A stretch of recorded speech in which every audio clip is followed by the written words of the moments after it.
Real Madrid que je trouve différent de la saison dernière, avec beaucoup plus de maîtrise, avec beaucoup plus aussi d'ambition dans le jeu.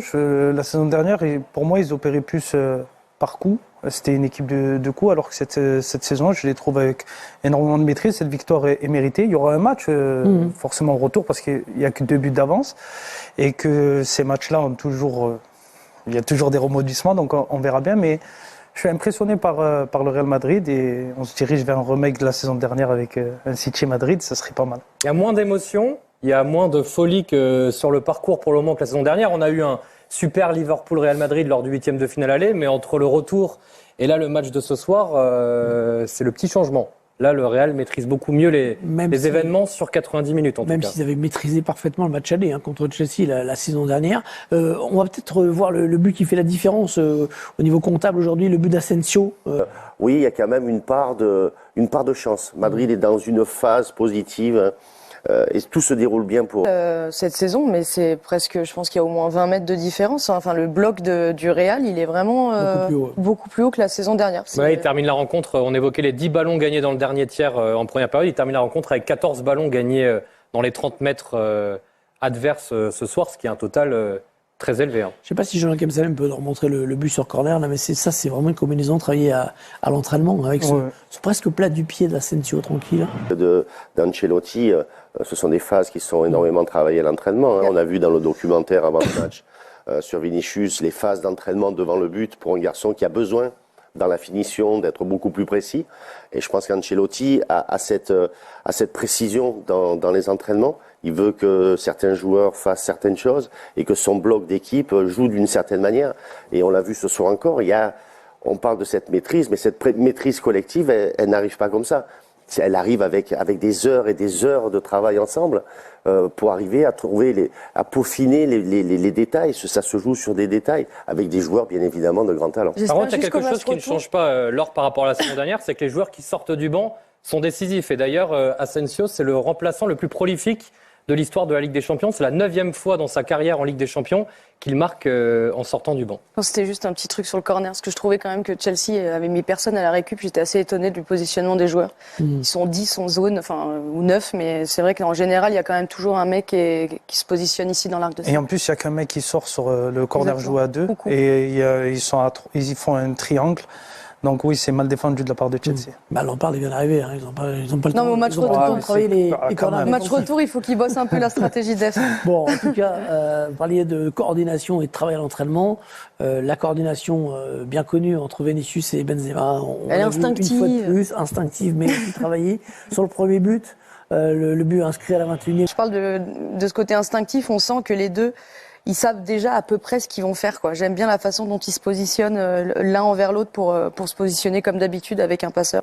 Oui, animal là-dedans, parce que c'est vrai que c'est Vinicius qui est le premier sur le ballon, mais dans cette action-là, on sent que Benzema, le ballon, c'est comme s'il avait un aimant, que le ballon était attiré par lui, et ça, je pense que c'est l'adage de tous les grands buteurs de ce monde qui sont capables d'être au bon moment. On parlait d'Erling Haaland qui, sur des contres, le ballon lui revient et c'est lui qui la met au fond. Pourquoi il est là? Pourquoi à ce moment-là? Je pense qu'il y a un moment donné des choses qui se créent dans la tête et on sait que le positionnement, mais on doit se positionner là. C'est ce qui fait la différence entre un attaquant de grande qualité et un attaquant moyen. On avait eu un but quasiment similaire lors du 8e de finale retour contre Liverpool, le but de Benzema 1-0, où c'était aussi Vinicius et Benzema quasiment dans la même situation que là. Et puis il y a ceux qui ont les aimants à l'envers. Vous savez, quand le ballon est repoussé par l'aimant. Plus c'est plus. Plus c'est plus, et là, le ballon, il vient jamais ou il part tout le temps. Il y en a comme ça. Est-ce que vous avez J'en ai connu un nom en particulier? Non, mais j'en ai plus rencontré que J'ai l'impression qu'il avait l'image de quelqu'un dans sa tête. Pas sur ce plateau, en tout cas. Ouf. Il n'y a que du talent sur ce plateau. Ah oui, ça balance.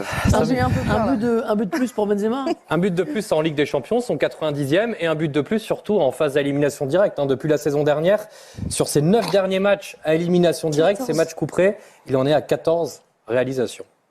Habib, Paul, signé Benzema, une fois de plus, en partie, bien sûr, pas seulement, mais toujours présent. Vini. Et Vinicius. Oui, sacrée association. On l'a encore vu aujourd'hui. Vous l'avez bien montré sur les buts et sur le plateau.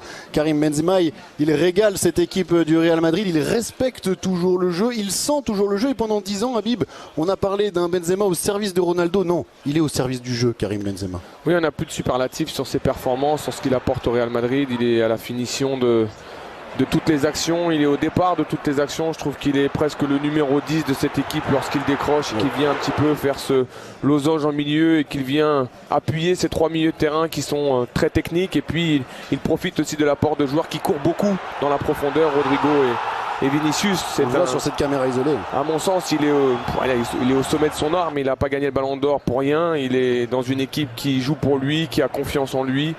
Et c'est un joueur exceptionnel. Je pense qu'aujourd'hui on ne se rend pas compte. J'ai entendu un débat récemment, on se demandait s'il était une légende parce qu'il y avait l'équipe de France qui était peut-être son talon d'Achille. Pour moi, il est plus qu'une légende au vu de ce qu'il réalise depuis plus de 10 ans dans le football moderne et surtout dans un club qui aujourd'hui est intransigeant sur la performance. Lui, il l'est depuis plus de 10 ans. Et on a apprécié la caméra isolée de Canal. Si on peut dire un mot de plus sur Karim Benzema et pour aller dans le sens d'Habib, il a tout à fait raison. Je pense que le brassard de capitaine, le fait d'avoir on sent un garçon qui est plein d'assurance. Il se sent bien dans ce club, il est là depuis des années maintenant et on sent qu'il a un devoir, il a une tâche à accomplir. C'est pas quelqu'un qui va relâcher et quand je parlais de détermination, c'est la détermination, je pense, dans sa vie aussi, dans sa vie de tous les jours.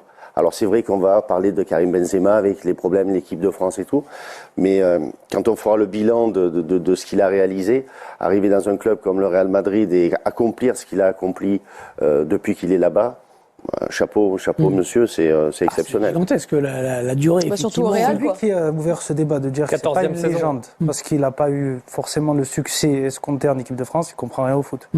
Parce qu'en équipe de France déjà, il a jamais eu son équipe.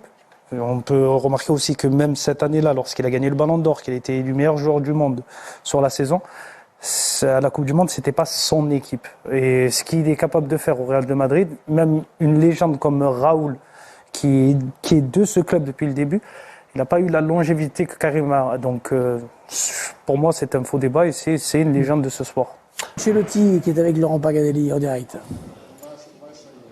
Vous parlez mieux que moi en français. Vous parlez mieux que moi en français, je le sais. Ça va? Ça va. On s'est régalé ce soir. Et franchement, je vous le dis, tous les gens qui sont sur le plateau et tous les gens qui ont regardé le match ont pris du plaisir. Je pense qu'en tant qu'entraîneur, vous avez pris du plaisir ce soir aussi. Oui. L'équipe a joué bien. On fait un bon match.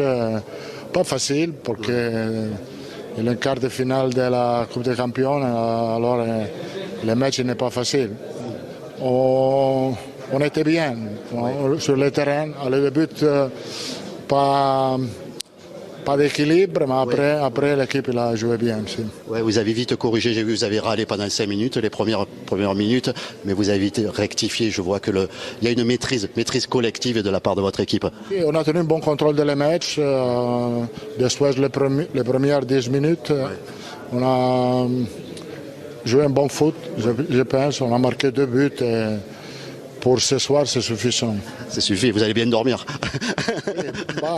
On a 90 minutes à Stamford Bridge et ce n'est pas facile. Mais il y a une vraie qualité technique ce soir sur le plan du jeu et dans la récupération du ballon. Vous avez vite récupéré le ballon. C'était un football total. Hein.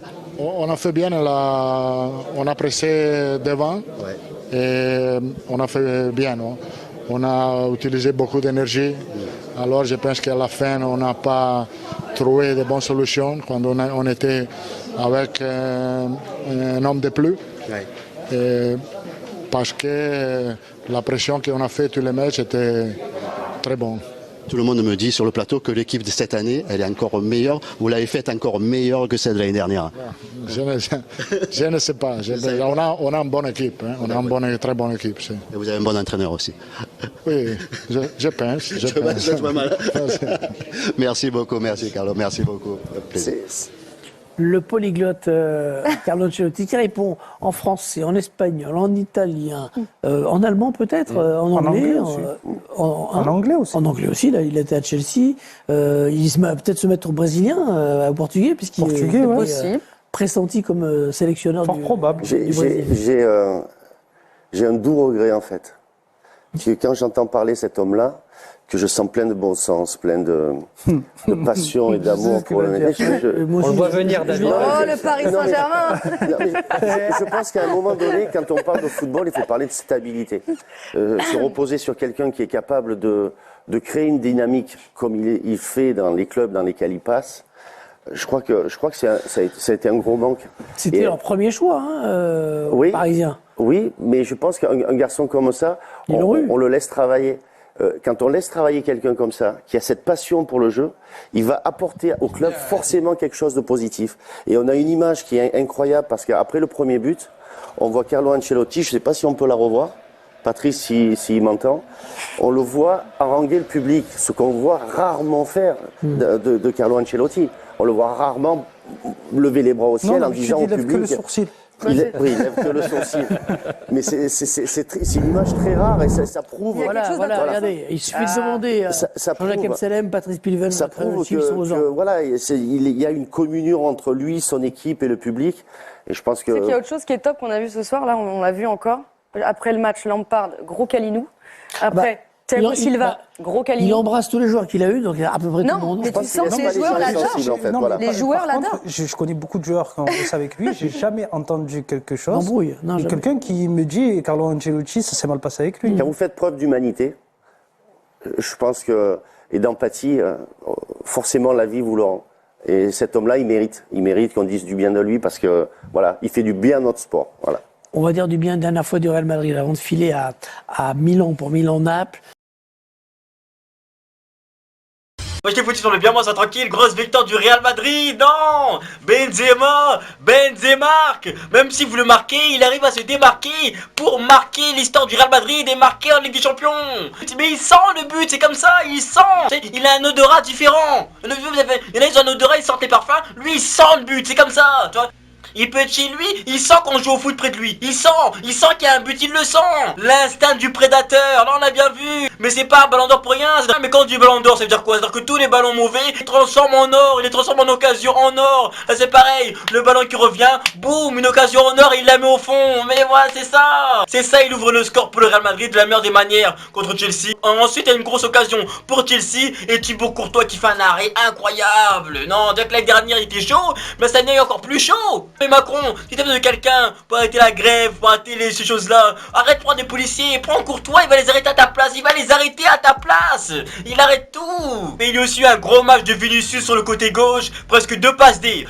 Bon, la fois c'était un tir, mais ensuite la passe D pour Asensio. Il a tellement traumatisé Reece James, il n'en pouvait plus Reece James. Là il croit que c'est une tâture blonde, c'est pas une tâture blonde. Il a vieilli pendant le match Reece James. À force de courir derrière eux, à force de courir derrière Vinicius, il a vieilli après le match. Il était fatigué. Il a tellement sué qu'il a perdu 5 litres d'eau. On a dû le réhydrater après le match, il était déshydraté carrément. Grand match de Vinicius, on aurait pu encore en mettre 2-3. Sinon après, l'arrière derrière lui avec Kamavinga. Non mais c'est pas son poste arrière gauche, mais il apprend très vite. Non mais il s'est adapté très vite. Ok, au début du match, il a eu un petit carton jaune, il a laissé passer Reece James, un peu des fois Joao Félix dans son dos, mais il apprend très vite le gamin. Il apprend très vite le gamin, là on peut croire qu'il joue à ce poste depuis au moins 5-6 ans. Non mais ce mec peut jouer à n'importe quel poste, vous pouvez même le mettre gardien, il va réussir à s'adapter. Carmel a fait un grand match, ensuite le milieu, mais non mais qu'est-ce qu'on peut encore dire sur le milieu?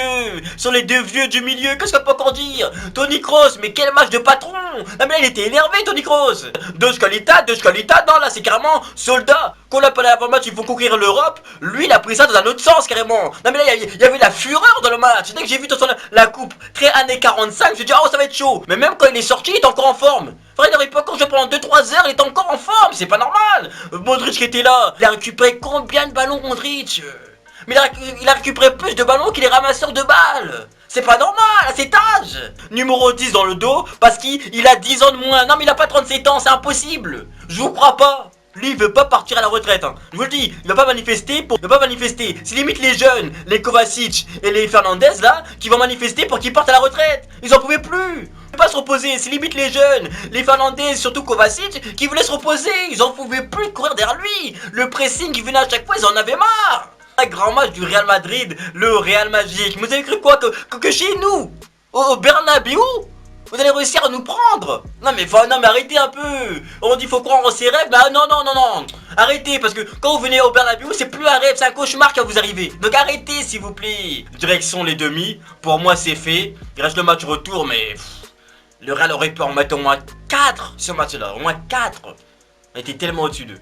Donc dites-moi ce que vous pensez dans les commentaires de Benzema, de Modric, de tous les joueurs. Dans les commentaires. Et on se capte plus tard.